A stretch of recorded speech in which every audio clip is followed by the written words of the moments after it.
എവിടുന്ന് തുടങ്ങുന്നു എന്ന് ചോദിച്ചാൽ സ്കൂളിൽ മുതൽ അറിയാം. കോളേജിൽ ഒപ്പമായിരുന്നു. ഹരി ലിറ്ററേച്ചർ എടുത്തു, ഞാൻ കെമിസ്ട്രി ആയിരുന്നു. പുള്ളിയുടെ അച്ഛനും അമ്മയൊക്കെ ഇപ്പോഴും ഉണ്ടോ? അമ്മ എന്റെ അമ്മയായിരുന്നു അവന്റെ അമ്മ. കുഞ്ഞിലേ തന്നെ ഹരിക്ക് അമ്മയില്ലാതായതാ. അച്ഛനിപ്പോഴും ഉണ്ട് നാട്ടില്, വയസ്സായി. വേറെ ബ്രദേഴ്സും സിസ്റ്റേഴ്സും ഒക്കെ ആരുമില്ല. രാഗിണിയുമായിട്ടുള്ള വിവാഹം നടക്കുമ്പോഴൊക്കെ നിങ്ങൾ തമ്മിൽ നല്ല ടൈംസിലായിരുന്നല്ലോ. അതെ. എങ്ങനെയായിരുന്നു ആ വിവാഹം നടന്നത്? സത്യത്തിൽ ഞാൻ കൂടി ഇനിഷ്യേറ്റീവ് എടുത്തിട്ടാണ് ആ വിവാഹം നടന്നതെന്ന് വേണമെങ്കിൽ പറയാം. ആരാധികയായിട്ടാണ് രാഗിണി ഹരിയുടെ ജീവിതത്തിലേക്ക് കയറി വന്നത്. ആരാധന പിന്നീട് മറ്റൊരു തരം ബന്ധമായി. മറ്റു പെൺകുട്ടികളുമായി അടുപ്പമുണ്ടെന്ന് അറിഞ്ഞിട്ടും അവന്റെ ഭാര്യയാകാൻ വേണ്ടി ആ പെൺകുട്ടി വീട്ടുകാരുമായി ശരിക്കും പൊരുതിയിട്ടുണ്ട്. എനിക്കറിയാം. എന്നിട്ട് പിന്നീട് അത് പ്രശ്നമായി മാറിയല്ലോ. അത് പിന്നെ മാറാതിരിക്കുമോ? ഭാര്യയായി കഴിയുമ്പോഴല്ലേ പെൺപിള്ളേർ പോലും എന്താ ഭാര്യയുടെ സ്വഭാവം എന്നറിയുന്നത്. ഒടുവിലൊടുവിൽ ഫോണിലൂടെ ഒരു പെണ്ണിന്റെ ശബ്ദം കേട്ടാൽ പോലും അവര് തെറി പറയുമായിരുന്നു എന്നാണല്ലോ കേൾക്കുന്നത്. കുറെയൊക്കെ ശരിയാണ്. മുറിമുറിപ്പിൽ തുടങ്ങി പൊട്ടിത്തെറിൽ അവസാനിച്ച ഒരുതരം റിലേഷൻഷിപ്പ് ആയിരുന്നു അത്. ആദ്യമൊക്കെ അവർ തമ്മിലുള്ള വഴക്കിന്റെ ഡീറ്റെയിൽസ് രാഗിണി ഇവിടെ വന്ന് എന്നോടും ഇവരോടും പറയുമായിരുന്നു. ഞങ്ങൾക്ക് അതിൽ പലപ്പോഴും ഇടപെടേണ്ടിയും വന്നിട്ടുണ്ട്. എന്നെ നിർത്തി. കഴിഞ്ഞ 1.5 കൊല്ലമായിട്ട് നിങ്ങൾ തമ്മിൽ അത്ര നല്ല റിലേഷൻഷിപ്പ് അല്ലായിരുന്നു എന്ന് കേട്ടല്ലോ. കേട്ടത് നേരാണ്. എന്താ തെറ്റാൻ കാരണം? കാരണം തുളസി എന്നൊരു സിനിമയെ പറ്റി കേട്ടിട്ടുണ്ടോ? പിന്നെ ഈയിടെ ഇതാ പിടി എന്ന് പറഞ്ഞ് കയറി വന്നൊരു സ്റ്റാറല്ലേ, ഏതൊരു നടന്റെ പേരുമായിട്ട് ബന്ധപ്പെട്ട് ഗോസിപ്പ് ഓളങ്ങളിൽ കിടന്ന് വിലസുന്ന പെണ്ണ്. അത് തന്നെ. അവളെ കണ്ടെത്തുന്നതും ഫിലിമിൽ ഇൻട്രൊഡ്യൂസ് ചെയ്യുന്നതും സ്റ്റാർ ആക്കുന്നതും എല്ലാം ഹരിയാണ്. വളരെ പൂർ ബാക്ക്ഗ്രൗണ്ടിൽ നിന്ന് പെൺകുട്ടിയായിരുന്നു തുളസി. പത്രക്കാർ അവളെയും ഹരീഷിനെയും കണക്ട് ചെയ്ത് അതുകൊണ്ട് വരാൻ തുടങ്ങിയപ്പോൾ രാഗിണിക്ക് അതൊരു പ്രശ്നമായി. ഇവിടെ വരിക, ഇവളുടെ അടുത്ത് അതിനെപ്പറ്റി സംസാരിക്കുക, കരയുക, ഇതൊക്കെയാണ് പതിവായിരുന്നു. ഞങ്ങൾ എന്തെങ്കിലുമൊക്കെ പറഞ്ഞ് സമാധാനിപ്പിച്ചു വിടും. ഒരു ദിവസം തീരെ നനച്ചിരിക്കാതെ രാഗിണി ഇവിടെ കയറി വന്നു. അവൾ ആകെ ക്ഷോഭിച്ചിരുന്നു. കുട്ടി ഇപ്പൊ ആരാ ഫോണിൽ വിളിച്ച് പറഞ്ഞത്? ആരാണെന്ന് പറഞ്ഞില്ല. ഒരു അനോണിമസ് കാളിന്റെ പേരിൽ. അനോണിമസോ ജെനുവിനോ എന്നുള്ളതല്ല, എനിക്കത് നേരാണോ എന്ന് അറിയണം. അവളുടെ വീട് അറിയായിരുന്നെങ്കിൽ ഞാൻ നിങ്ങളെ ബുദ്ധിമുട്ടിക്കാൻ വരില്ലായിരുന്നു. നേരെ പോയേനെ. എന്താ പറയുക? രാഗിണി ഒരു കാര്യം ചെയ്യും, ഇവിടെ ഇരിക്കൂ. ഞാൻ പോയി ഹരി അവിടെ ഉണ്ടോ നോക്കിട്ട് വരാം. അതുപോരാ, നിങ്ങൾ ഫ്രണ്ട്സ് ആണ്. എന്നെ സമാധാനിപ്പിക്കാൻ വേണ്ടിട്ട് ഉണ്ടെങ്കിലും ഇല്ലെന്നേ പറയൂ. ആരെങ്കിലും അറിഞ്ഞാൽ മോശമാവില്ലേ രാഗിണി? അതുകൊണ്ട് തന്നെയാണ് മറ്റാരോടെങ്കിലും ചോദിച്ചു വഷളാക്കാതെ നേരെ ഇങ്ങോട്ട് പോകുന്നത്. നിങ്ങൾ എന്റെ ഒപ്പം വന്ന് അവളുടെ വീട് കാണിച്ചു തരുന്നുണ്ടോ? ഇല്ലെങ്കിലും ഞാൻ പോകും. ഈ പറഞ്ഞ പോലെ വേറെ ആരെങ്കിലും വിളിച്ച് കാര്യം പറയേണ്ടി വരും. അതേതായാലും വേണ്ട, നിങ്ങൾ എന്നെ ഒപ്പം പോകൂ. ഞാൻ വരാം.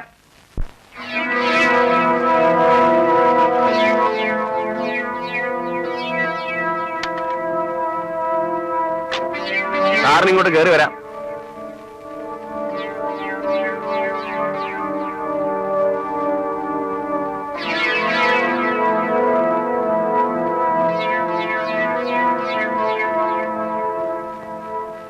എവിടേക്കെങ്കിലും വിളിച്ചോണ്ട് പോയി കാറുമായി കാത്തു നിൽക്കുന്നെങ്കിൽ ഇനി വൈകിക്കേണ്ട.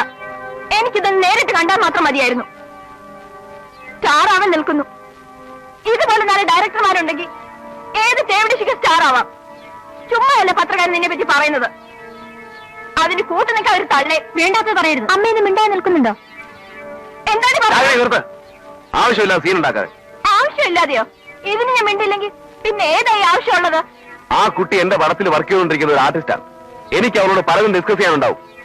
ആയിക്കോളൂ, പക്ഷേ പട്ടപ്പറയിൽ 4 പേര് അറിയ തന്നെ വേണം നിങ്ങളുടെ ഡിസ്കഷൻ.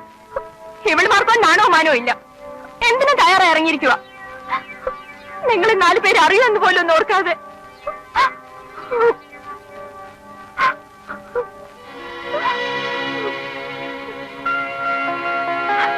സാറിന്റെ മാനിപ്പുലേഷൻസ് ആയിരിക്കും മൊത്തത്തിൽ, അല്ലേ? ഉപദേശിച്ച് കുടുംബം കലക്കാനുള്ള അറ്റംപ്റ്റ് ആയിരുന്നു എന്ന് ഇപ്പോഴാണ് അവിടെ കിട്ടിയത്. എനിക്ക് നിങ്ങളുടെ കുടുംബം കലക്കിയിട്ടൊന്നും കിട്ടാനില്ല. ഉണ്ടാവാമല്ലോ.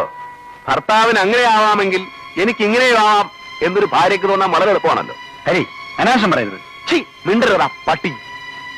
നിന്നെ എനിക്ക് മനസ്സിലായില്ലെന്ന് കരുതിയോ? എന്നെ അങ്ങ് മറ്റേ ലിസ്റ്റിൽ എസ്റ്റാബ്ലിഷ് ചെയ്ത് കഴിഞ്ഞാൽ പിന്നെ നിനക്ക് ഇവിടെ മുമ്പ് നിലവനാവാമല്ലോ.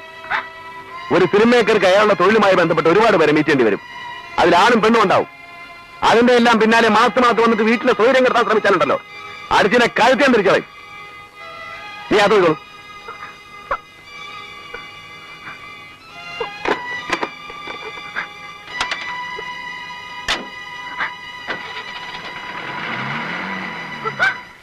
പിന്നീട് ഞാനും ഹരിയും തമ്മിൽ മിണ്ടിയിട്ടില്ല.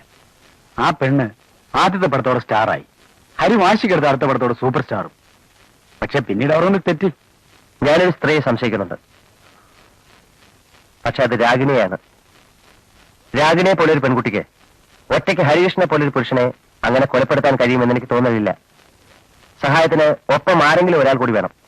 ഒന്നുകിൽ വേറൊരു സ്ത്രീയോ അതല്ലെങ്കിൽ അതിനേക്കാൾ പ്രോബബിൾ ആയിട്ട് വേറൊരു പുരുഷനോ. രാഗിണിക്ക് ഈ മർഡറിൽ പങ്കുണ്ടെന്ന് തെളിഞ്ഞാൽ രാഗിണിയുമായി ഏറ്റവും അടുത്ത് സഹകരിച്ചിട്ടുള്ള ഫാമിലി എന്ന നിലയ്ക്ക് എനിക്ക് നിങ്ങളുടെ ഈ ഫാമിലിയെയും, എന്തിനാ വളച്ചിരിച്ച് പറയുന്നത്, നിങ്ങളെ തന്നെയും സംശയിക്കേണ്ടി വരും. வணக்கம் சார். மேனேஜர் வெளியில போயிருக்கு. டேட் விஷயம் ஏதாவது சொல்லணும்னா அவர் வந்தா தான் தெரியும். തുളസി ഇല്ലേ? இருக்கு. എങ്ക ഇരിക്കെ? உள்ள இருக்கு. மேக்கப் போட்டுட்டே இருக்கு. നിങ്ങൾ മലയാളികളല്ലേ? ஆமா. പിന്നെന്താ മലയാളം പറയാത്തത്? ഫീൽഡിൽ പഴകുന്നവർ അധികവും തമിഴന്മാരും തെലുങ്കന്മാരും ഒക്കെ ആയതുകൊണ്ട് എപ്പോഴും തമിഴ് താൻ വരും. തുളസി എനിക്കൊന്ന് കാണണമല്ലോ. இப்ப முடியாது சார். அந்த செட்டில டைரக்டர் கூட வெயிட் பண்ணிட்டு இരിക്കുന്നു. சீக்கிரமா மேக்கப் போட்டு அங்க செல்லாൻ തുടങ്ങ അവള്. ഇന്നലെ വരുമ്പോ വെളുപ്പിന് 2 മണി. ഡേറ്റ് വിഷയം ഈ വർഷം ഡേറ്റേ കിടയാതെ. ഇത് ഡേറ്റ് വിഷയമൊന്നല്ല.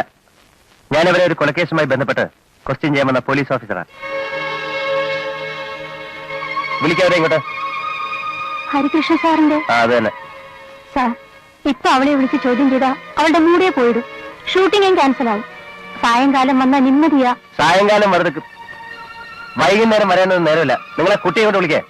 മേക്കപ്പിൽ ഇരിക്കുകയാണ്. അത് സാരമില്ല.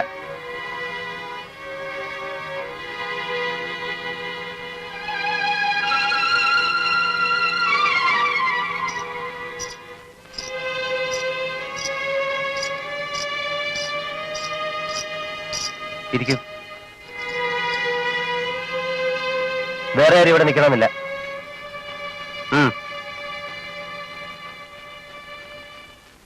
സാർ, ഞാൻ ഒന്നും അറിഞ്ഞതല്ല സാർ. പത്രക്കാർ വെറുതെ അതും ഇതുമൊക്കെ എഴുതി വിടുന്നതല്ലാതെ ഞാൻ ഇക്കാര്യത്തിൽ തീർത്തും ഇന്നസെന്റ് ആണ് സാർ. നിങ്ങൾ ഈയിടെ ഏതൊരുത്തനെ കാശ് കൊടുത്ത് പറഞ്ഞു കേട്ടോ ഹരികൃഷ്ണന്റെ സെറ്റിൽ പോയി അലമുണ്ടാക്കാൻ? ഫോണിൽ വിളിച്ച് അയാളുടെ ഭാര്യയെ ഭീഷണിപ്പെടുത്തിയെന്ന് കേട്ട നേരാണോ? ഭീഷണിപ്പെടുത്തി? ഒന്നുകിൽ നിങ്ങൾ അല്ലെങ്കിൽ അയാൾ, രണ്ടുപേരിൽ ആരെങ്കിലും ഒരാളെ അടുത്ത കൊല്ലം ഫീൽഡിൽ ഉണ്ടാവുള്ളൂ എന്നേതെങ്കിലും സെറ്റിൽ ഇരുന്ന് പറഞ്ഞായിരുന്നോ? ഹരികൃഷ്ണൻ കൊല്ലപ്പെട്ട വിവരം ആരാ നിങ്ങളോട് പറഞ്ഞേ? ആരോ? അതിലേക്ക് സത്യം മാറി. ഇല്ലെങ്കിൽ ഞാൻ ഇപ്പൊ നേരെ തൂക്ക സ്റ്റേഷനിലേക്ക്. പിന്നെ ഇന്നത്തെ ഷൂട്ടിംഗ് അവിടെ ആയിരിക്കും. അയ്യോ സാർ, പ്ലീസ്, ഞാനൊന്നും അറിഞ്ഞതില്ല. ഞങ്ങൾ തമ്മില് അവസാനം നല്ല ടേംസിലല്ലായിരുന്നു. അതല്ലാതെ ഈ കേസിനായിട്ട് ദൈവസത്യമായിട്ട് എനിക്ക് യാതൊരു ബന്ധവുമില്ല. ഈ മർഡർ നടന്ന ദിവസം, അതായത് ജനുവരി 18-ാം തീയതി നിങ്ങളോടായിരുന്നു? ഷൂട്ടിങ്ങിലായിരുന്നു. എവിടെ? ഇവിടെ മദ്രാസിലോ? ഇവിടെ തന്നെ. 17-ാം തീയതിയാ ഞാൻ മദ്രാസിൽ നിന്ന് വന്നത്. അന്ന് ഏത് പടത്തിന്റെ ഷൂട്ടിംഗ് ആയിരുന്നു? KR മൂവീസിന്റെ പടം. സൂര്യപ്രകാശ് ഡയറക്ടർ. എന്താ പടത്തിന്റെ പേര്? ഒരുമിച്ച ദുഃഖത്തിൽ പങ്കുചേരാൻ. അന്ന് എവിടെയായിരുന്നു കളി? ബീച്ചില് ഡൂവറ്റ് എടുക്കായിരുന്നു. 6 മണിക്ക് തുടങ്ങി രാത്രി 2 മണി വരെ ഷൂട്ടിംഗ് ആയിരുന്നു. 2 മണിക്ക് വന്നു കിടന്ന് ഉറങ്ങി. പിന്നെ കാലത്ത് 9 മണിക്ക് അമ്മ വന്ന് വിളിച്ചു നിർത്തി കാര്യം പറയുമ്പോഴാ ഞാൻ ആ വിവരം അറിയുന്നത്. ഉറങ്ങാൻ പോണതിന് മുമ്പ് സ്ലീപ്പിംഗ് പിൽസ് അടിക്കുന്ന ശീലമുണ്ടോ? ഉണ്ട് സാർ.